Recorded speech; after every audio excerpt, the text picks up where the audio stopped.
पहलगांव में हुए आतंकवादी हमले के जवाब में एलजी साहब ने कहा कि वो इंटेलिजेंस फेलियर है, लेकिन यह नहीं बताया कि फेलियर क्यों हुआ है। अध्यक्ष महोदय, मैं उम्मीद करता हूं कि सरकार का यह जवाब जरूर आए कि फेलियर क्यों हुआ है। ऑपरेशन सिंदूर के नाम पर जो प्रचार किया गया वो भी निंदनीय है।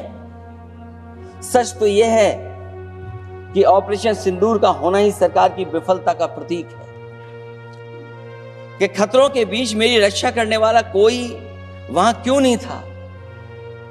आखिरकार ये सबके मन में सवाल यही है कि जिस समय घटना हुई आखिरकार उन्हें बचाने वाला कोई क्यों नहीं था। और जो सरकार ये दावा करती है 370 के बाद ये कहा सरकार ने कि भविष्य में कोई आतंकवादी घटना नहीं होगी, वहां टूरिज्म बढ़ेगा। जितने लोग वहां गए वो सरकार के भरोसे पे गए थे, वो सरकार के आश्वासन पे गए थे। और आखिरकार सिक्योरिटी लैब्स की जिम्मेदारी कौन लेगा? माननीय सदस्य श्री अखिलेश यादव जी।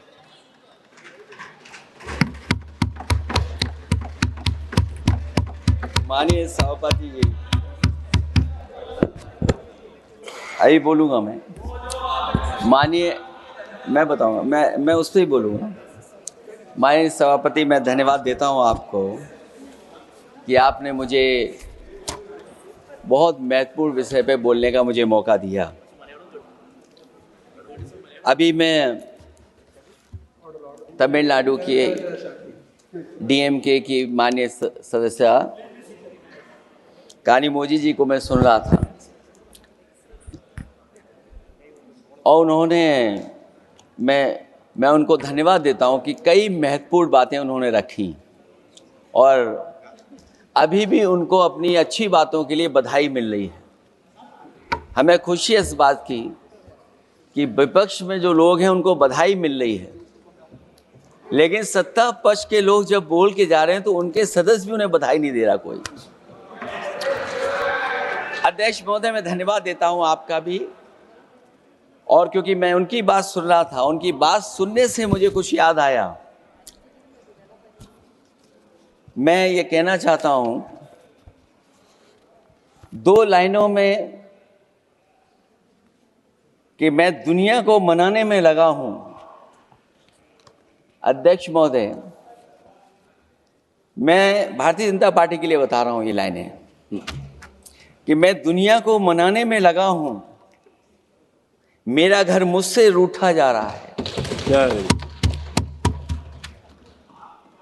मैं दुनिया को बनाने में लगा हूं, मेरा घर मुझसे रूठा जा रहा है।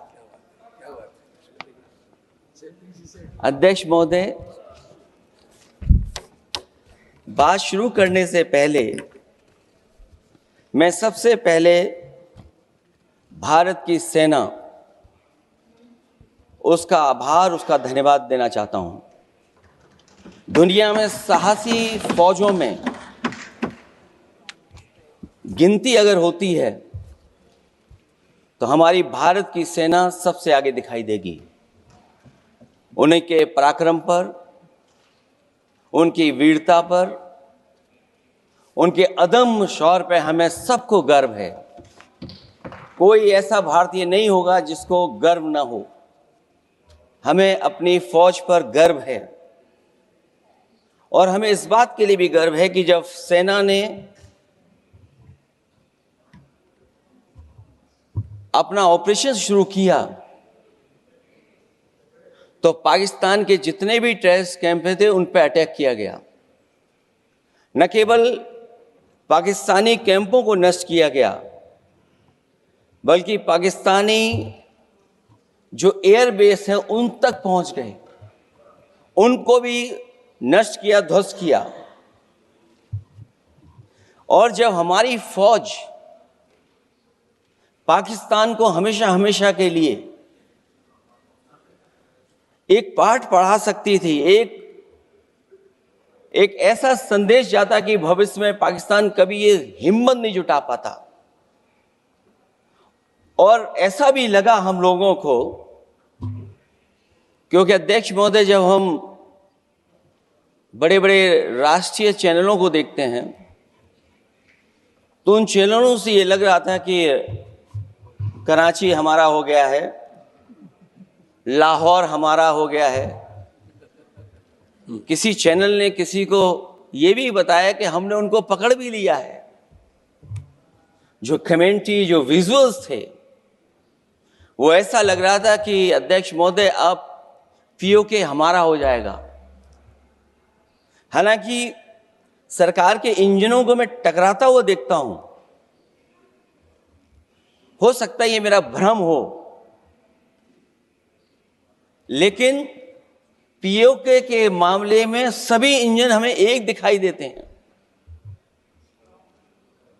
और जहां पीओके पे पहुंचने तक की बात थी, कुछ लोग तो पीओके पर ये कह रहे थे कि हमारा कब्जा हो जाएगा, 6 महीने का केवल हमें मौका मिल जाए। ये सरकार आखिरकार पीछे कैसे हट गई और क्या कारण था कि सरकार को सीज फायर का ऐलान करना पड़ा? अध्यक्ष महोदय, हमें उम्मीद थी कि सरकार सीज फायर करेगी, सरकार ऐलान करेगी, लेकिन इनकी मित्रता बहुत है, बहुत गहरी मित्रता है। और उसका परिणाम यह है कि इन्होंने अपने मित्र से ही कहा कि आप ही सीज फायर अनाउंस कर दीजिए, हमारी कोई जरूरत नहीं है, हम सीज फायर आपसे ही स्वीकार कर लेंगे। आखिरकार किस दबाव में ये सरकार स्वीकार कर रही है? वैसे तो अध्यक्ष महोदय, आज जिस विषय पर बोलने के लिए मैं खड़ा हुआ हूं, दरअसल वो विषय होना ही नहीं चाहिए था। ये दुर्भाग्यपूर्ण है कि आजादी के इतने साल बाद भी ऐसे मुद्दे बने हुए हैं। ये बात अध्यक्ष महोदय पक्ष विपक्ष की नहीं है, देश की सुरक्षा की है, जनता के जीवन और रक्षा की है। हम सब मिलकर के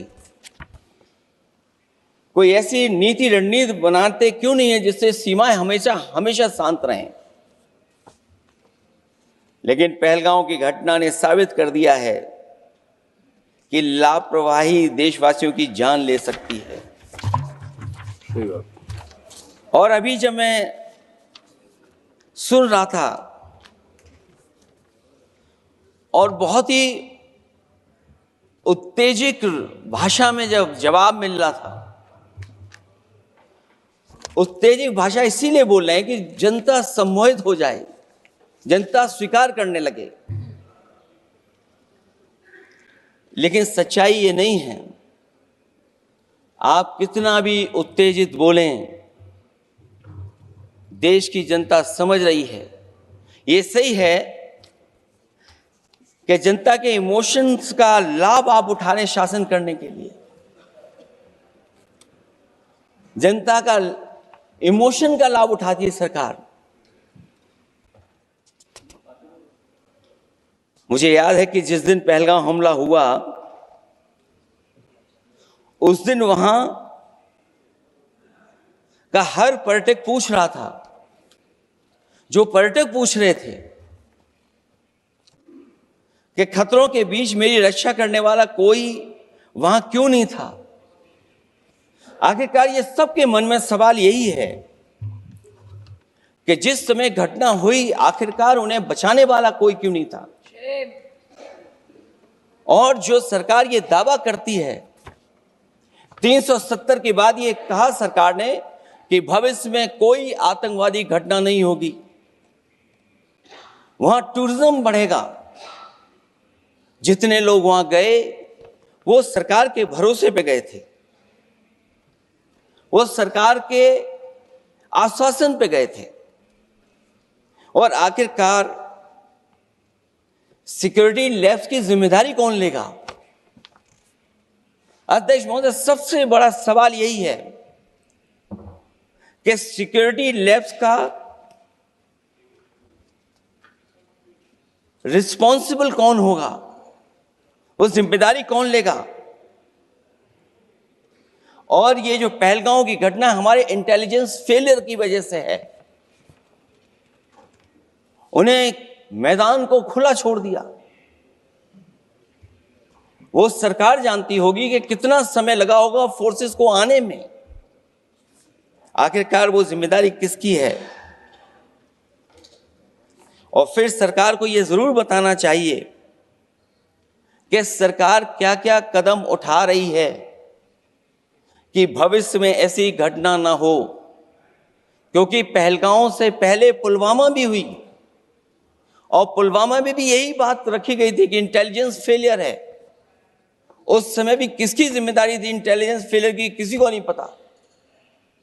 और अगर इंटेलिजेंस फेलियर पहले था तो पहलगांव में भी वही इंटेलिजेंस फेलियर हम लोगों को और पूरी देश की जनता जानती है आखिरकार जिम्मेदारी किसकी बनती है।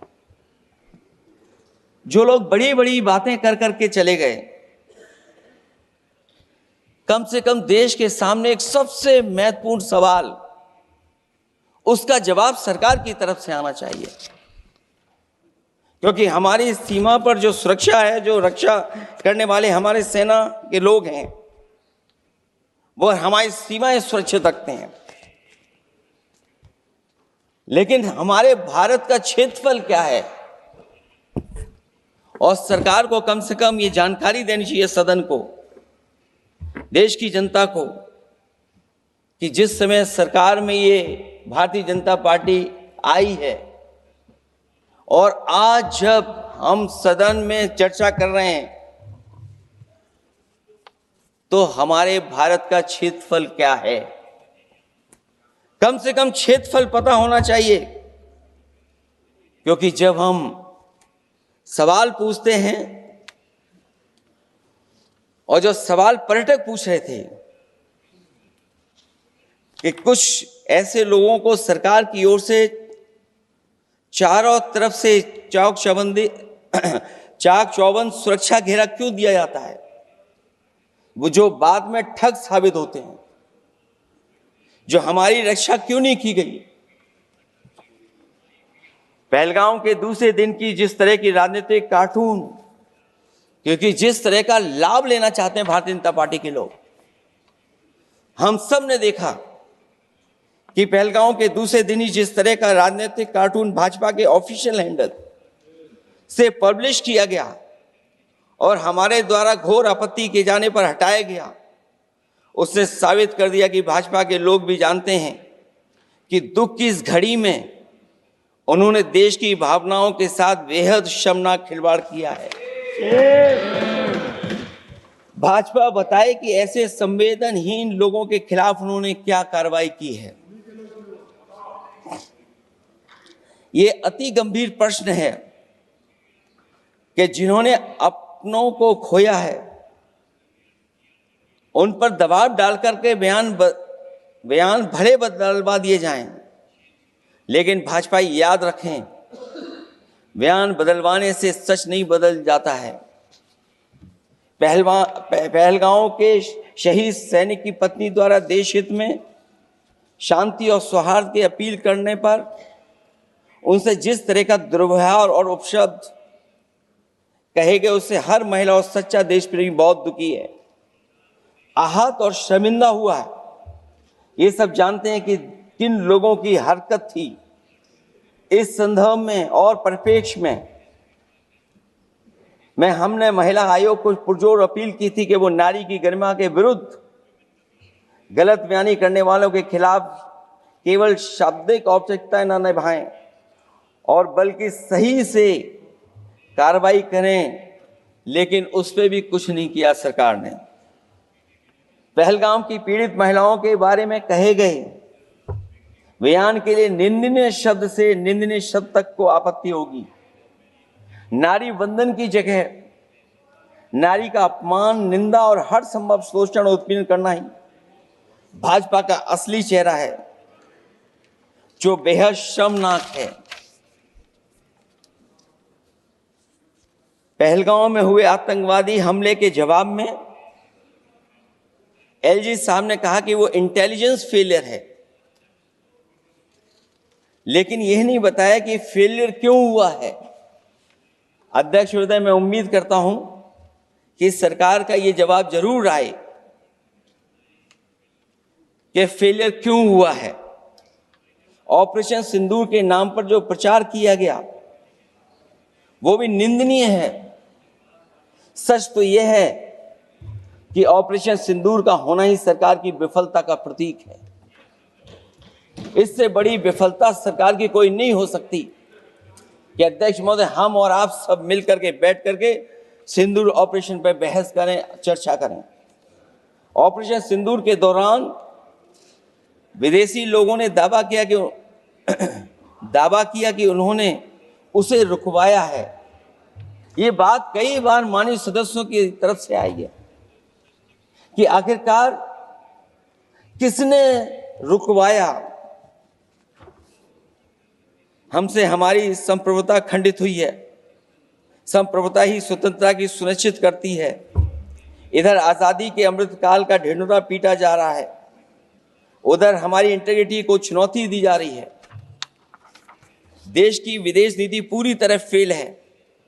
ऑपरेशन सिंदूर और पहलगांव की घटना पर दुनिया के किसी भी देश ने हमारा साथ नहीं दिया। ये हमारी विदेश नीति का संकट काल है। हमारे पड़ोसी देश या तो अतिक्रमण कर रहे हैं या हमारे साथ नहीं खड़े हैं। और अध्यक्ष महोदय, जो हमारे मंत्री जी हैं जिनका क्षेत्र बिल्कुल सीमा पर है, उनसे बेहतर कोई नहीं जानता होगा कि आखिरकार पड़ोसी देश कितना हमारी सीमाओं पर अतिक्रमण कर रहा है। गंभीर नहीं है। समाजवादियों ने हमेशा देश की सरकारों को चिताया है कि असली चुनौती और प्रतिद्वंद्विता किस देश से है, कौन पूर्वोत्तर की सीमाओं में इंक्रोचमेंट कर रहा है। सरकार को ऐसे मामलों में साहस और समझदारी से काम लेना होगा। सीमाओं से समझौता नहीं करना चाहिए। आज सरहदों के साथ देश के कारोबार को भी चुनौती मिल रही है। सरकार को आगे बढ़कर के उसका समाधान करना है, 2 कदम पीछे करने नहीं है। अध्यक्ष महोदय, जो हम लोगों को सुनने में मिलता है, ये सरकार जवाब दे कि आखिरकार जो पाकिस्तान है उसके पीछे कौन सा देश खड़ा है। आखिरकार हमें चीन से उतना ही खतरा है जितना हमारे देश में आतंकवाद से खतरा है।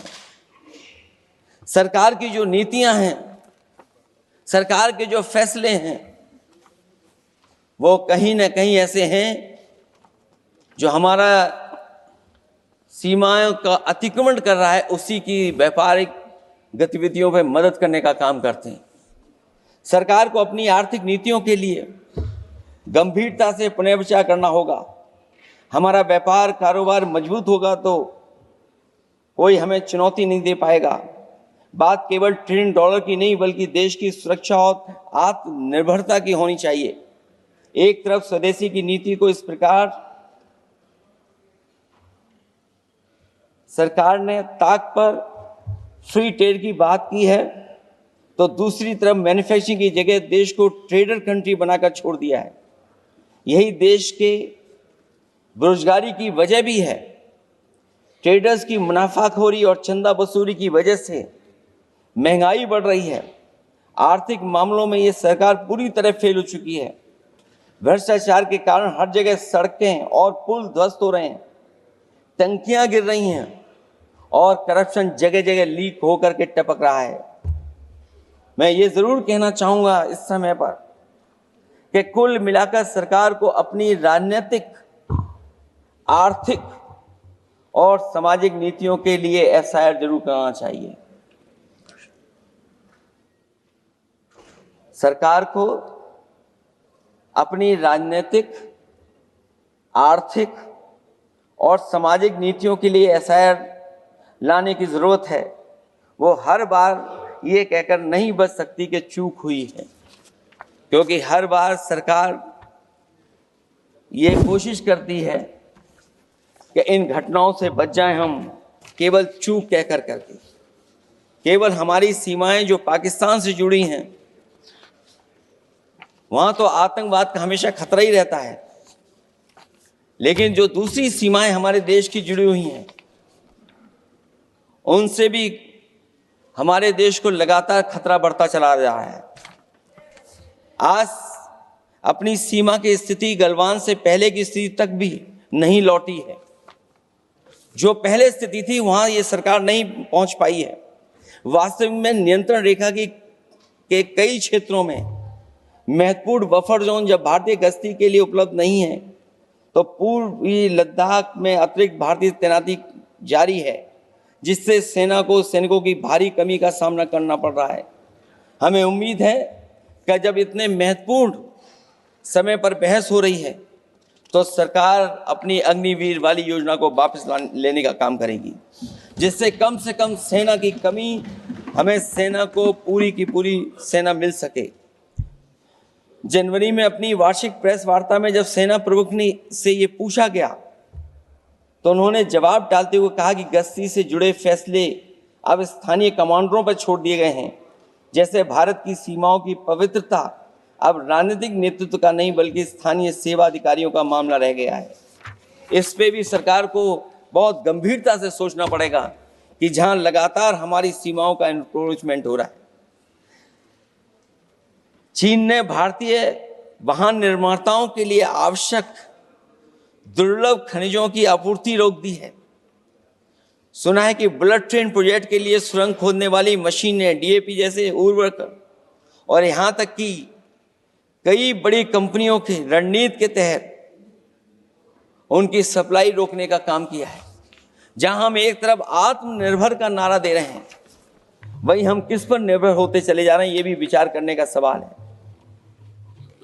सुनने में आ रहा है कि कुछ महीनों के बाद सरकार बीजिंग में मंत्री अधिकारी सब मिलकर के कोई बहुत बड़ी मीटिंग होने जा रही है। कहीं ऐसा तो नहीं है जो कूटनीतिक भागदौड़ चल रही है, कहीं कोई हमारी कमजोरी तो नहीं उजागर कर रही है। इसलिए जहां हमें पाकिस्तान से खतरा है, उसकी सीमाओं से हमारा आतंकवाद आ रहा है, वहीं जो उसके पीछे खड़ा हुआ देश चीन, उससे भी हमें सावधान रहना पड़ेगा। और अध्यक्ष महोदय, हम सब समाजवादियों ने कई मौकों पर ये बात रखी और कही कि हमारा खतरा पाकिस्तान से नहीं है, हमारा खतरा है चीन से। न केवल वो हमारी जमीन छीन रहा है समय समय पर, बल्कि हमारे बाजार को भी छीनने का काम कर रहा है। इस सरकार को कहीं न कहीं आतंकवाद को और पाकिस्तान को लगाम लगाने के लिए 10 या 15 साल का ऐसा फैसला लेना चाहिए जिससे कि वहां से हमारा कारोबार कम होता चला जाए। और अगर हमारा देश महोदय कारोबार कम नहीं होगा तो हम अपने देश को आत्मनिर्भर भी नहीं बना पाएंगे। ये जो आत्मनिर्भर का नारा है, कहीं ऐसा तो नहीं है नारा कुछ व्यापारियों को लाभ पहुंचाने के लिए हो रहा हो? क्या व्यापार और राजनीति का संबंध ऐसा हो सकता है कि दोनों एक दूसरे का लाभ उठाएं? और याद रखें कि अगर हमें पाकिस्तान से खतरा है तो चीन राक्षस है, वो हमारी जमीन और हमारी बाजार दोनों छीन लेगा। मैं अंत में अपनी बात खत्म करने से पहले मैं कुछ सुझाव देना चाहता हूं। और मुझे याद है जब पिछली बार चीन से सवाल खड़ा हुआ था, ये सरकार पता नहीं कैसा फैसला लेती है। और मैं अभी विदेश मंत्री जी को जब सुन रहा था तो विदेश मंत्री जी ये कह रहे थे कि जो इंफ्रास्ट्रक्चर बन रहा है वो हमारा बहुत अच्छा इंफ्रास्ट्रक्चर बन रहा है। हम पुल अच्छे बना रहे हैं, हम सड़कें अच्छी बना रहे हैं, हम ब्रिजेस अच्छे बना रहे हैं। क्या ये सच्चाई है कि जिस तरह का चीन अपने सीमा पर इंफ्रास्ट्रक्चर बना रहा है, क्या उससे बेहतर इंफ्रास्ट्रक्चर हमारा बन रहा है? इसका जवाब जरूर सरकार दे। वहीं जहां हमारे डिफेंस को स्ट्रेंथन जितना हम करेंगे उतनी हमारी नेशनल सिक्योरिटी स्ट्रेंथन होगी। ये जो बजट लगातार कम होता चला जा रहा है, इस बजट को बढ़ाना चाहिए और कम से कम जीडीपी का 3% बजट डिफेंस का होना चाहिए। और जो बजट डिफेंस का हो वो नॉन लैप्सेबल हो, मॉडर्नाइजेशन के लिए फंड हो जिससे कि लैप्स ना करे और हमारी रिसर्च एंड डेवलपमेंट लगातार चलता रहे। जो हमें कई बार आश्वासन मिलता है कि टेक्नोलॉजी ट्रांसफर भी हो जाएगा, आखिरकार टेक्नोलॉजी ट्रांसफर के लिए हमें वर्षों क्यों इंतजार करना पड़ता है? आखिरकार इसका जिम्मेदारी कौन लेगा? जो डिफेंस प्रोक्योरमेंट है हमारा, वो डिफेंस प्रोक्योरमेंट आखिरकार क्यों नहीं होता है? जहां सरकार समय समय पर डिफेंस एक्सपो के नाम पर न केवल भारत बल्कि दुनिया से ये कहती है कि हमारे यहां इन्वेस्टमेंट करें। आखिरकार डिफेंस एक्सपो के इन्वेस्टमेंट के कार्यक्रम के बाद कितना डिफेंस सेक्टर में इन्वेस्टमेंट आया है? और साथ ही साथ जब आत्मनिर्भर की बात हो तो हमारे देश की अपनी रक्षा करने के लिए हमारे अपने लोग क्यों नहीं तैयार हो रहे हैं? यह सरकार इतना क्यों नहीं जोखिम उठा रही कि हम खुद तैयार हों उन चीजों को बनाने के लिए? इसलिए मैं एक बार फिर ये कहता हूं कि जहां पर सेना ने बहुत बहादुरी के साथ अपने पराक्रम के साथ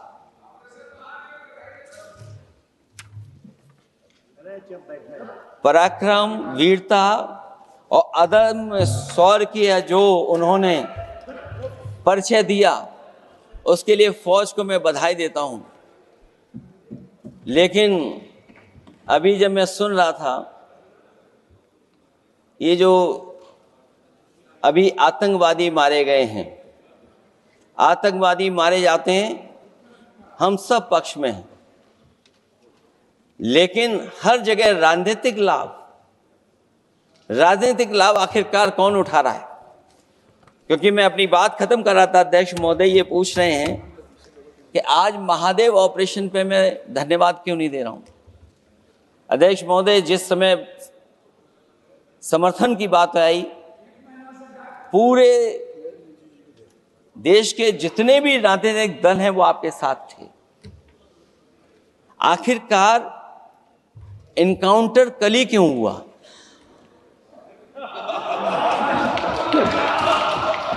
और अध्यक्ष महोदय, फिर वही बात मैं दोहराऊं जिसकी वजह से पहलगांव हुआ, जिसकी वजह से पुलवामा हुआ। अगर ये इतना ही टेक्नोलॉजी और इन सब चीजों को समझते हैं और जानते हैं, इतना ही टेक्नोलॉजी और इन चीजों को सब समझते हैं, तो आखिरकार अध्यक्ष महोदय पुलवामा में जो गाड़ी में RDX आया, वो गाड़ी आज तक क्यों नहीं पकड़ी गई? और शायद भारतीय जनता पार्टी के लोग ये जानते होंगे कि बहुत सारे विभाग सरकार के होते हैं, सैटेलाइट इमेजेस देते हैं। अगर आज भी भारतीय जनता पार्टी चाहे तो पुलवामा में जो गाड़ी आई है, सैटेलाइट इमेजेस से वो पता कर सकती है कि वो किस रास्ते से वो गाड़ी आई थी। आप हिम्मत क्यों नहीं जुटा पा रहे हैं उसके लिए? और फिर पहलगांव में किसी भी दल ने आपके साथ किसी तरह की राजनीतिक बातचीत नहीं की, लेकिन राजनीतिक लाभ आपने कांग्रेस पार्टी से भी उठाने की कोशिश की, हमारे से भी उठाने की कोशिश की। अगर डेलीगेशन भेजना ही था आपको तो पॉलिटिकल पार्टीज तय करती हैं, आप नहीं तय कर सकते। ये राजनीति कौन कर रहा है? और फिर अध्यक्ष महोदय, राजनीति करने वाले वो लोग जो अपने चुनावी भाषण में कह रहे थे कि POK हम 6 महीने में ले लेंगे, हम अक्साई चिन्ह ले लेंगे। इसीलिए मैंने सवाल पूछा अध्यक्ष महोदय सरकार से कि जिस समय सरकार में भारतीय जनता पार्टी आई, उस समय भारत का क्षेत्रफल क्या था और भारत का क्षेत्रफल आज क्या है? क्या 5 फिंगर्स, पेंगोंग लेक, गलवान घाटी, रजांगला, उसका जवाब किसके पास है? सरकार के पास है क्या कि नहीं है?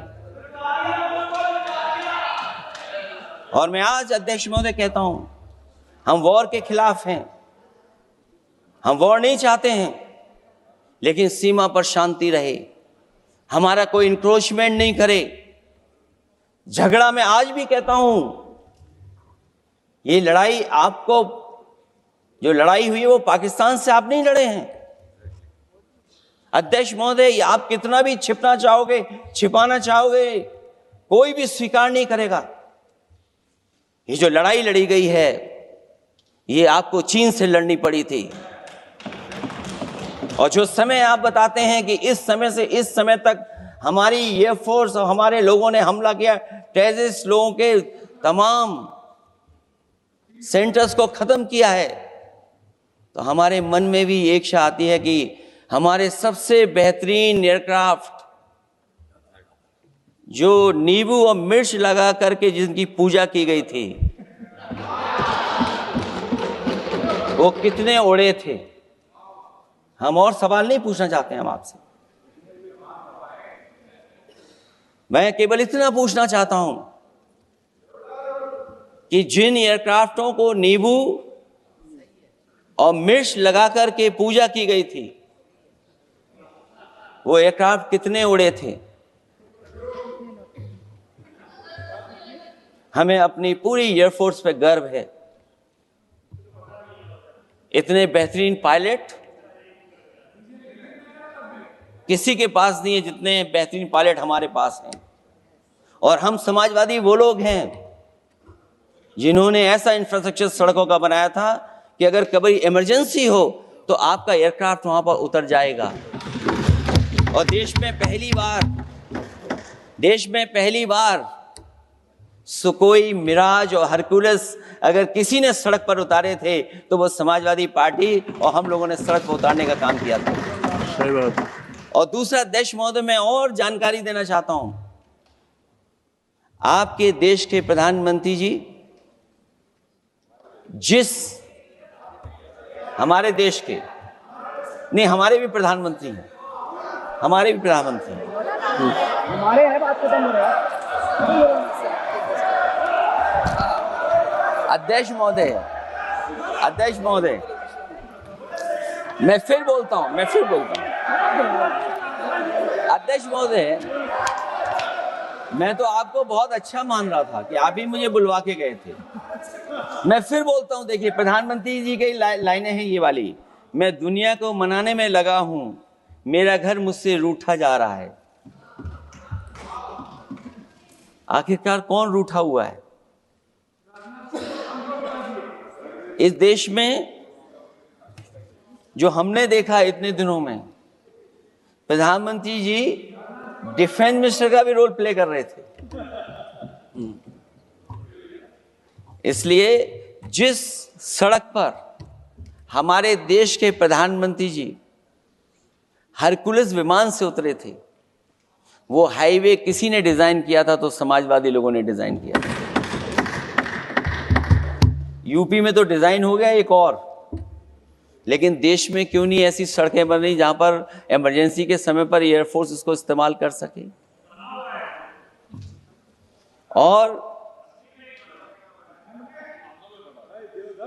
और बनाइए, मैं तो कहूंगा कि और बनाइए, मैं तो कह रहा हूं। और जिस तरीके से हमारी सेना ने जो मुकाबला किया है, सीज फायर के बाद भी ड्रोन आ रहे थे, ये भी सरकार को स्वीकार करना पड़ेगा। आखिरकार सवाल ये है हमारा कि सीज फायर किसके दबाव में किया है और सीज फायर क्यों किया जब हमारी फौज पीको को भी ले लेती और पाकिस्तान के भी।